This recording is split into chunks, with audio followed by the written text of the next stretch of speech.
तो भाई यूनिफॉर्म और नॉन यूनिफॉर्म मोशन का मतलब क्या हो गया? यूनिफॉर्म का मतलब हो गया, ठीक है, समान गति, ठीक है। नॉन यूनिफॉर्म का मतलब हो गया असमान गति। अब इसको डिफाइन कैसे करेंगे, ठीक है।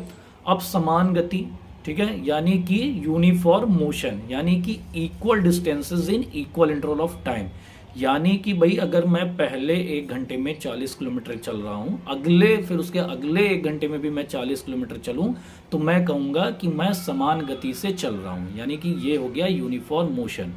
अब नॉन यूनिफॉर्म क्या हो गया? नॉन यूनिफॉर्म हो गया unequal distances in equal interval of time, यानी असमान दूरी समान समय में। इसका मतलब क्या हो गया? इसका मतलब ये हो गया कि मैं मान लेते हैं पहले घंटे में मैं 20 किलोमीटर चला और अगले घंटे में मैं 40 किलोमीटर चला, उसके अगले घंटे में मैं मान लेते 25 किलोमीटर चला, तो ये क्या हो गया भाई? Non uniform motion. क्लियर हो गया? तो uniform motion and non uniform motion clear हो गया। Okay, thank you. स्वस्थ रहिए, मस्त रहिए।